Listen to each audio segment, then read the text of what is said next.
The Yellow Wallpaper by Charlotte Perkins Gilman, written in 1899. It is very seldom that mere ordinary people like John and myself secure ancestral halls for the summer. A colonial mansion, a hereditary estate, I would say a haunted house, and reach the height of romantic felicity. But that would be asking too much of fate. Still, I will proudly declare that there is something queer about it. Else, why should it be let so cheaply? And why have stood so long untenanted? John laughs at me, of course, but one expects that in marriage. John is practical in the extreme.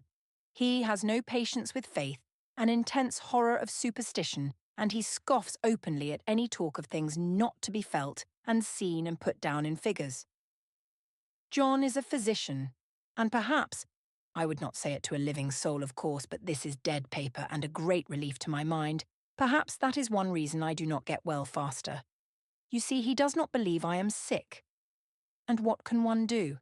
If a physician of high standing, and one's own husband, assures friends and relatives that there is really nothing the matter with one but temporary nervous depression, a slight hysterical tendency, what is one to do?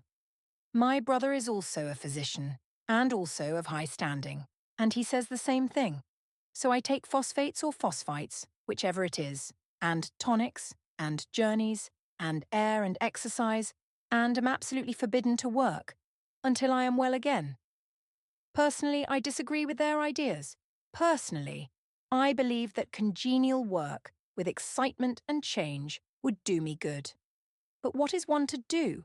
I did write for a while in spite of them, but it does exhaust me a good deal, having to be so sly about it, or else meet with heavy opposition. I sometimes fancy that in my condition, if I had less opposition and more society and stimulus, but John says the very worst thing I can do is to think about my condition, and I confess it always makes me feel bad. So I will let it alone and talk about the house. The most beautiful place. It is quite alone, standing well back from the road, quite 3 miles from the village. It makes me think of English places that you read about, for there are hedges and walls and gates that lock, and lots of separate little houses for the gardeners and people. There is a delicious garden.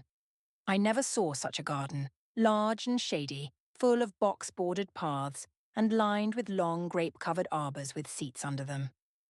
There were greenhouses too, but they are all broken now. There was some legal trouble, I believe, something about the heirs and co-heirs. Anyhow, the place has been empty for years. That spoils my ghostliness, I am afraid, but I don't care. There is something strange about the house. I can feel it. I even said so to John one moonlight evening, but he said what I felt was a draught, and shut the window. I get unreasonably angry with John sometimes. I'm sure I never used to be so sensitive. I think it is due to this nervous condition. But John says if I feel so, I shall neglect proper self-control. So I take pains to control myself, before him at least, and that makes me very tired. I don't like our room a bit. I wanted one downstairs that opened on the piazza and had roses all over the window and such pretty old-fashioned chintz hangings. But John would not hear of it. He said there was only one window and not room for 2 beds, and no near room for him if he took another. He is very careful and loving, and hardly lets me stir without special direction. I have a schedule prescription for each hour in the day. He takes all care from me, and so I feel basely ungrateful not to value it more. He said we came here solely on my account, that I was to have perfect rest and all the air I could get. Your exercise depends on your strength, my dear, said he. and your food somewhat on your appetite, but air you can absorb all the time. So we took the nursery at the top of the house. It is a big, airy room, the whole floor nearly, with windows that look all ways, and air and sunshine galore. It was nursery first, and then playroom and gymnasium, I should judge, for the windows are barred for little children, and there are rings and things in the walls. The paint and paper look as if a boys' school had used it. It is stripped off, the paper in great patches all around the head of my bed, about as far as I can reach, and in a great place on the other side of the room, low down. I never saw a worse paper in my life, one of those sprawling flamboyant patterns committing every artistic sin. It is dull enough to confuse the eye in following, pronounced enough to constantly irritate and provoke study. And when you follow the lame, uncertain curves for a little distance, they suddenly commit suicide. Plunge off at outrageous angles, destroy themselves in unheard of contradictions. The colour is repellent, almost revolting, a smouldering, unclean yellow, strangely faded by the slow-turning sunlight. It is a dull yet lurid orange in some places, a sickly sulphur tint in others. No wonder the children hated it.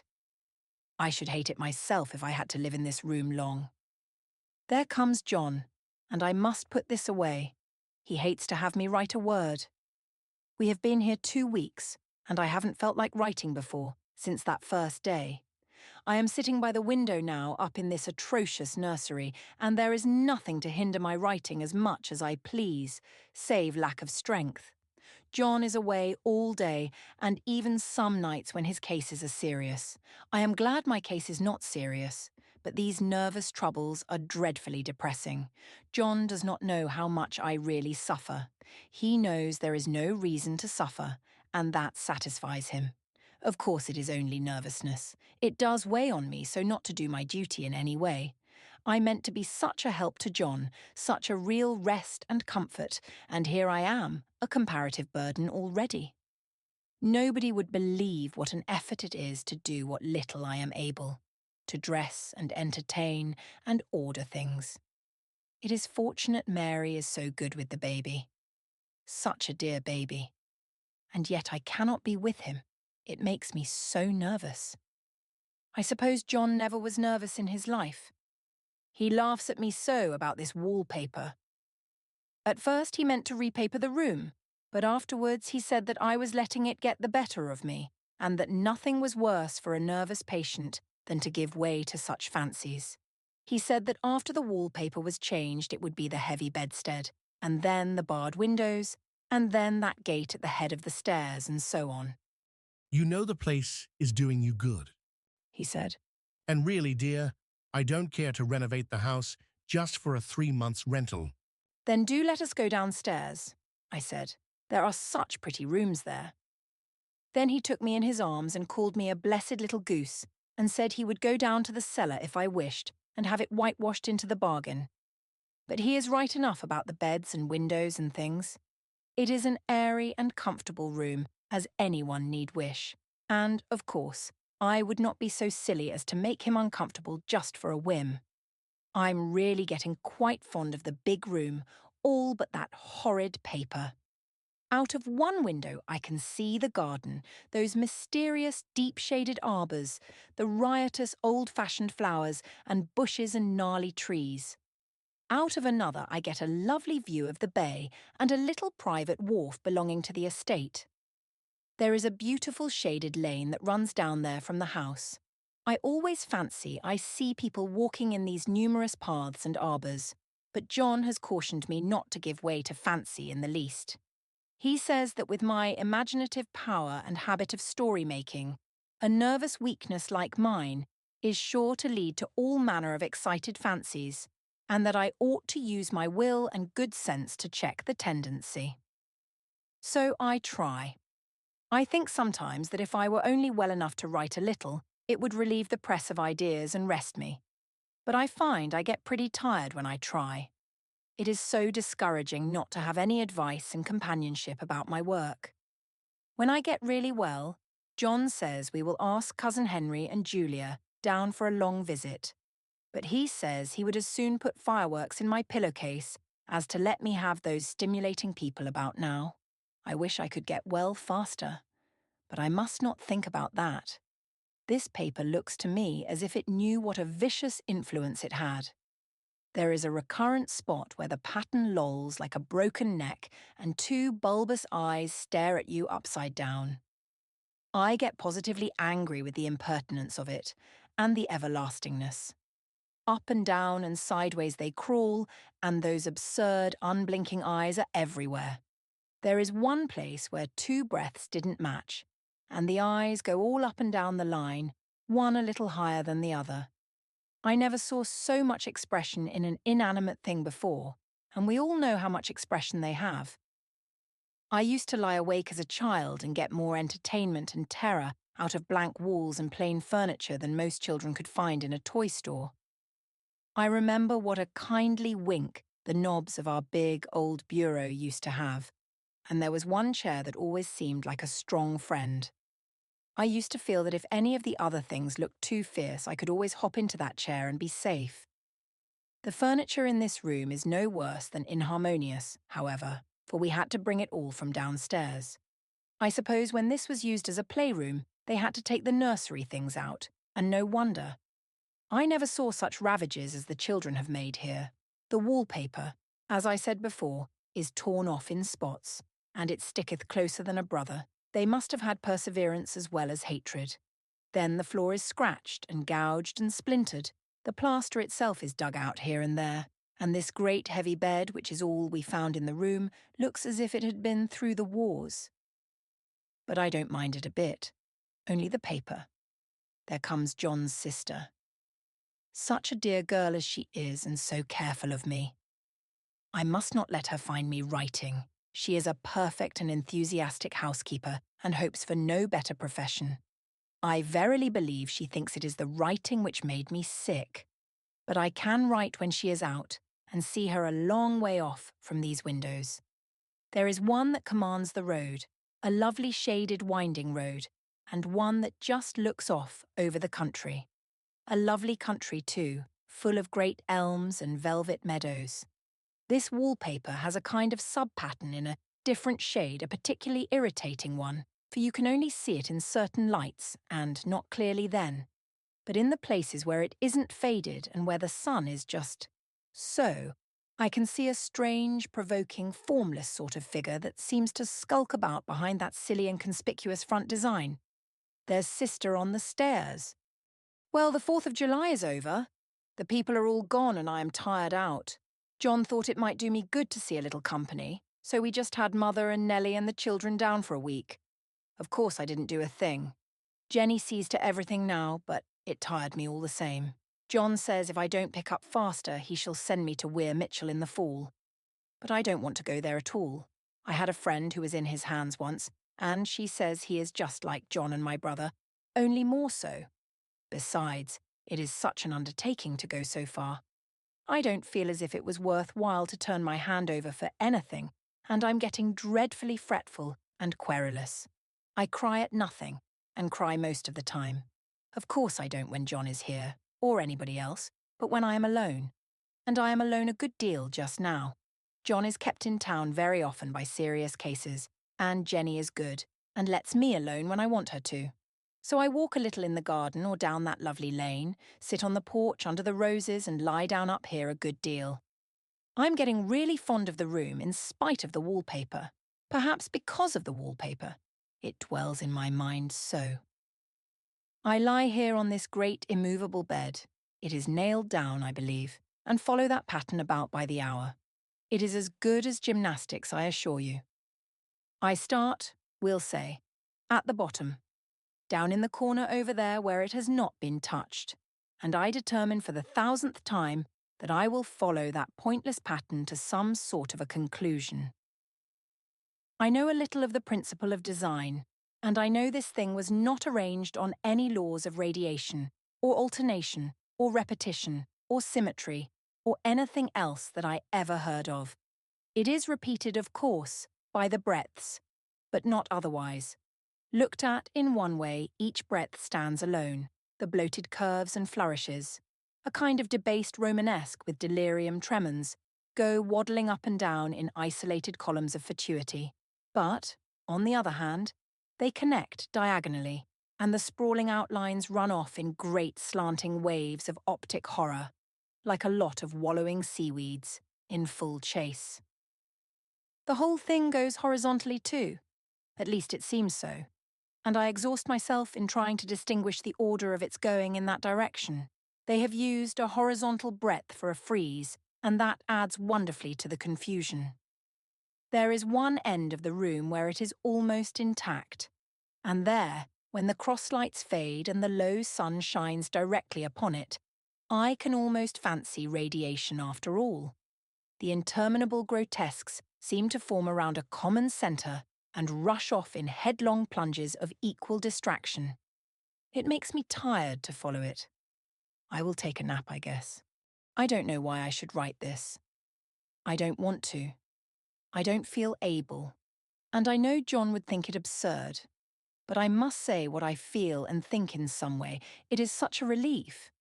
But the effort is getting to be greater than the relief. Half the time now I am awfully lazy and lie down ever so much. John says I mustn't lose my strength and has me take cod liver oil and lots of tonics and things, to say nothing of ale and wine and rare meat. Dear John, he loves me very dearly and hates to have me sick. I tried to have a real earnest, reasonable talk with him the other day and tell him how I wish he would let me go and make a visit to Cousin Henry and Julia. But he said I wasn't able to go, nor able to stand it after I got there, and I did not make out a very good case for myself, for I was crying before I had finished. It is getting to be a great effort for me to think straight. Just this nervous weakness, I suppose. And dear John gathered me up in his arms and just carried me upstairs and laid me on the bed and sat by me and read to me till it tired my head. He said I was his darling and his comfort and all he had, and that I must take care of myself for his sake, and keep well. He says no one but myself can help me out of it, that I must use my will and self-control and not let any silly fancies run away with me. There's one comfort: the baby is well and happy, and does not have to occupy this nursery with the horrid wallpaper. If we had not used it, that blessed child would have. What a fortunate escape! Why, I wouldn't have a child of mine, an impressionable little thing, live in such a room for worlds. I never thought of it before, but it is lucky that John kept me here after all. I can stand it so much easier than a baby, you see. Of course I never mention it to them any more. I am too wise, but I keep watch of it all the same. There are things in that paper that nobody knows but me, or ever will.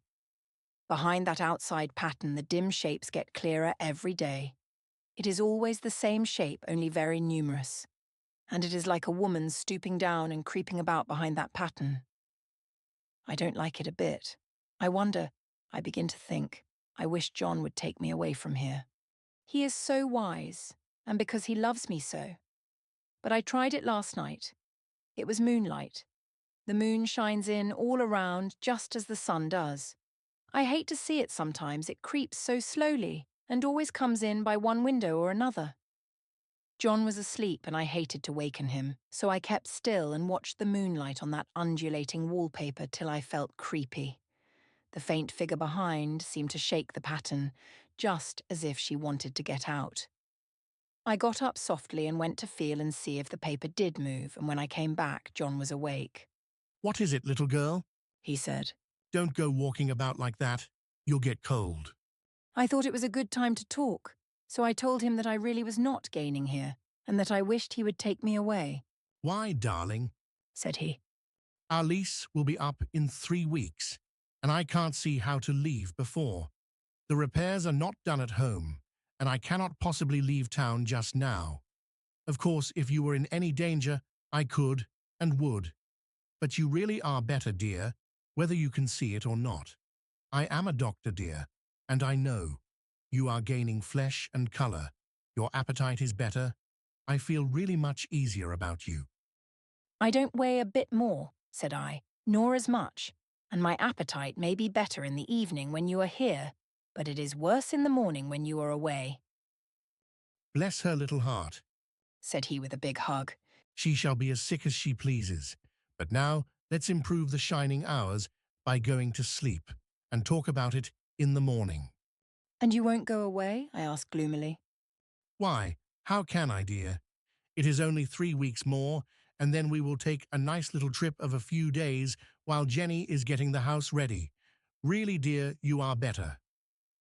Better in body, perhaps, I began, and stopped short, for he sat up straight and looked at me with such a stern, reproachful look that I could not say another word.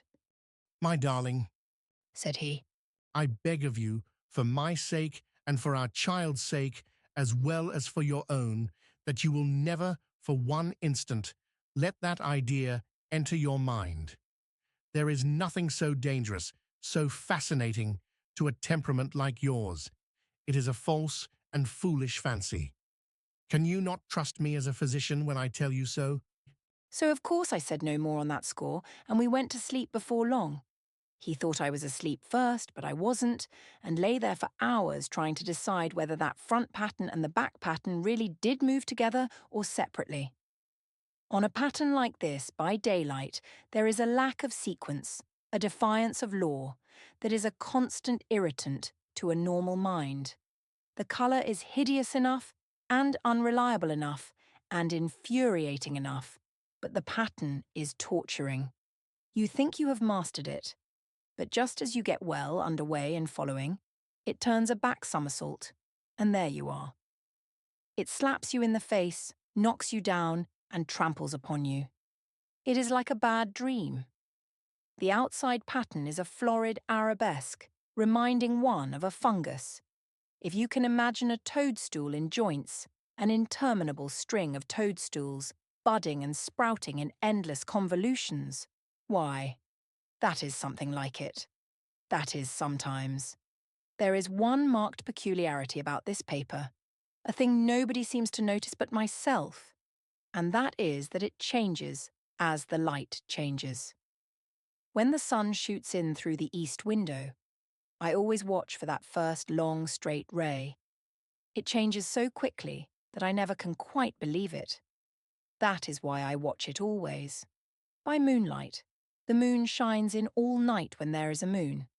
I wouldn't know it was the same paper. At night, in any kind of light, in twilight, candlelight, lamplight, and worst of all by moonlight, it becomes bars. The outside pattern, I mean, and the woman behind it is as plain as can be. I didn't realise for a long time what the thing was that showed behind, that dim sub-pattern, but now I am quite sure it is a woman. By daylight she is subdued, quiet. I fancy it is the pattern that keeps her so still. It is so puzzling. It keeps me quiet by the hour. I lie down ever so much now. John says it is good for me, and to sleep all I can. Indeed, he started the habit by making me lie down for an hour after each meal. It is a very bad habit, I am convinced, for you see I don't sleep, and that cultivates deceit, for I don't tell them I'm awake. Oh no. The fact is I am getting a little afraid of John. He seems very queer sometimes, and even Jenny has an inexplicable look. It strikes me occasionally, just as a scientific hypothesis, that perhaps it is the paper. I have watched John when he did not know I was looking, and come into the room suddenly on the most innocent excuses, and I've caught him several times looking at the paper. And Jenny too. I caught Jenny with her hand on it once. She didn't know I was in the room, and when I asked her in a very quiet voice with the most restrained manner possible what she was doing with the paper, she turned around as if she had been caught stealing and looked quite angry. Asked me why I should frighten her so. Then she said that the paper stained everything it touched, that she had found yellow smooches on all my clothes and John's, and she wished we would be more careful. Did not that sound innocent? But I know she was studying that pattern, and I am determined that nobody shall find it out but myself. Life is very much more exciting now than it used to be. You see, I have something more to expect, to look forward to watch. I really do eat better, and am more quiet than I was. John is so pleased to see me improve. He laughed a little the other day and said I seemed to be flourishing in spite of my wallpaper. I turned it off with a laugh. I had no intention of telling him it was because of the wallpaper. He would make fun of me. He might even want to take me away. I don't want to leave now until I have found it out. There is a week more, and I think that will be enough. I'm feeling ever so much better. I don't sleep much at night, for it is so interesting to watch developments, but I sleep a good deal in the daytime. In the daytime it is tiresome and perplexing. There are always new shoots on the fungus and new shades of yellow all over it. I cannot keep count of them, though I have tried conscientiously. It is the strangest yellow, that wallpaper. It makes me think of all the yellow things I ever saw. Not beautiful ones like buttercups, but old, foul, bad yellow things. But there is something else about that paper. The smell. I noticed it the moment we came into the room, but with so much air and sun it was not bad. Now we have had a week of fog and rain, and whether the windows are open or not, the smell is here. It creeps all over the house. I find it hovering in the dining room, skulking in the parlour, hiding in the hall, lying in wait for me on the stairs. It gets into my hair. Even when I go to ride, if I turn my head suddenly and surprise it, there is that smell. Such a peculiar odour, too. I have spent hours in trying to analyse it, to find what it smelled like. It is not bad at first, and very gentle, but quite the subtlest, most enduring odour I ever met. In this damp weather it is awful. I wake up in the night and find it hanging over me. It used to disturb me at first. I thought seriously of burning the house, to reach the smell. But now I am used to it. The only thing I can think of that it is like is the colour of the paper. A yellow smell. There is a very funny mark on this wall, low down, near the mopboard. A streak that runs round the room. It goes behind every piece of furniture, except the bed. A long, straight, even smooch as if it had been rubbed over and over. I wonder how it was done and who did it and what they did it for. Round and round and round, round and round and round. It makes me dizzy. I really have discovered something at last. Through watching so much at night, when it changes so, I have finally found out. The front pattern does move. And no wonder. The woman behind shakes it.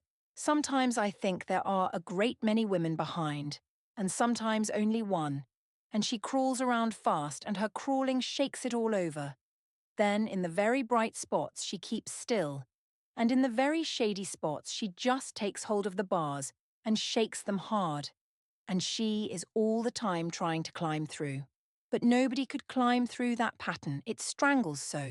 I think that is why it has so many heads. They get through and then the pattern strangles them off and turns them upside down and makes their eyes white. If those heads were covered or taken off, it would not be half so bad. I think that woman gets out in the daytime. And I'll tell you why. Privately, I've seen her. I can see her out of every one of my windows. It is the same woman I know, for she is always creeping, and most women do not creep by daylight. I see her on that long road under the trees, creeping along, and when a carriage comes she hides under the blackberry vines. I don't blame her a bit. It must be very humiliating to be caught creeping by daylight. I always lock the door when I creep by daylight. I can't do it at night, for I know John would suspect something at once.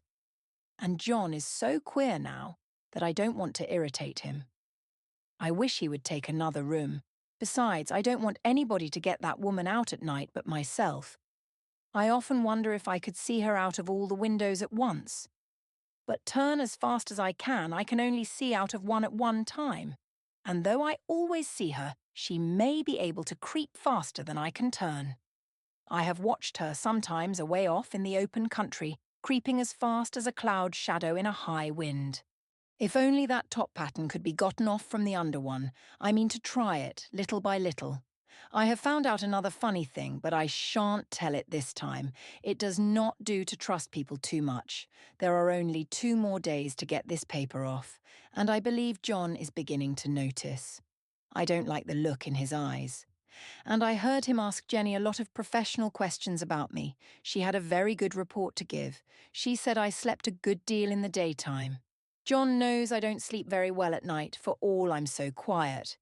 He asked me all sorts of questions too, and pretended to be very loving and kind, as if I couldn't see through him. Still, I don't wonder he acts so, sleeping under this paper for 3 months. It only interests me, but I feel sure John and Jenny are secretly affected by it. Hurrah! This is the last day, but it is enough. John to stay in town overnight, and won't be out until this evening.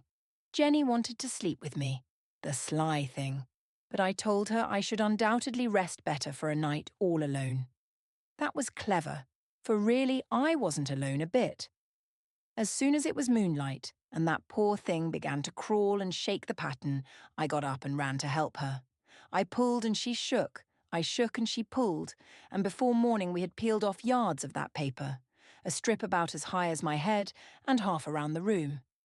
And then when the sun came, and that awful pattern began to laugh at me, I declared I would finish it today.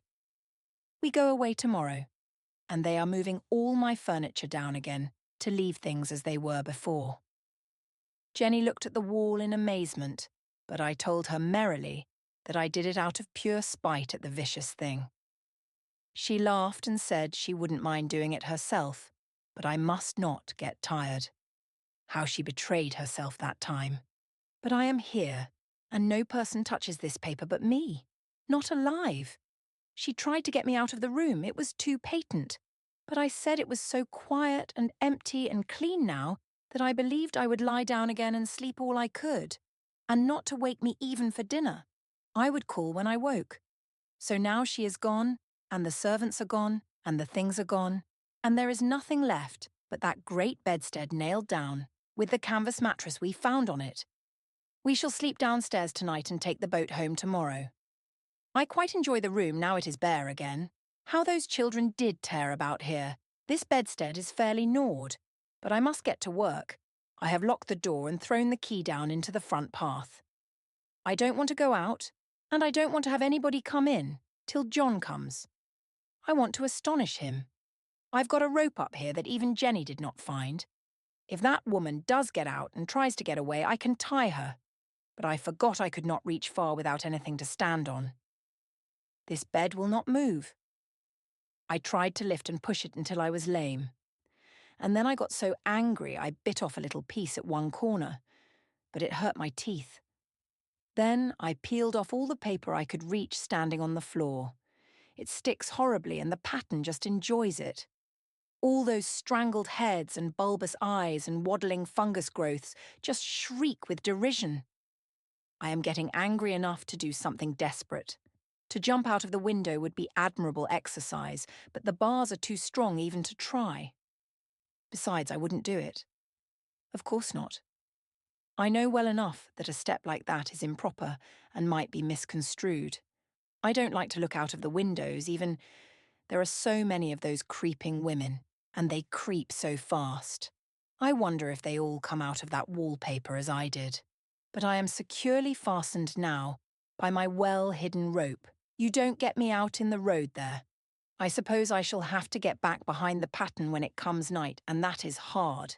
It is so pleasant to be out in this great room and creep around as I please. I don't want to go outside. I won't, even if Jenny asks me to.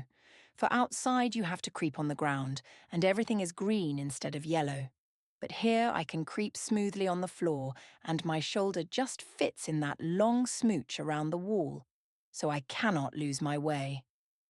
Why, there's John at the door. It is no use, young man, you can't open it.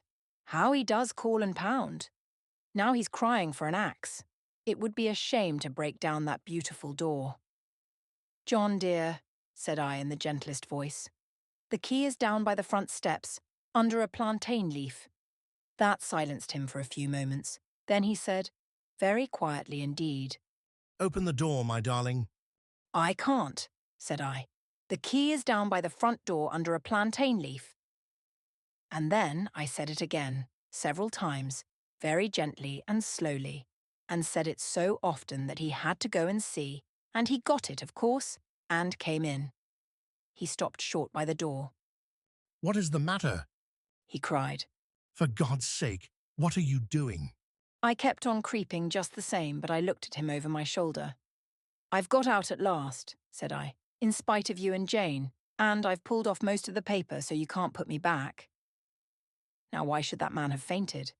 But he did, and right across my path by the wall so that I had to creep over him every time.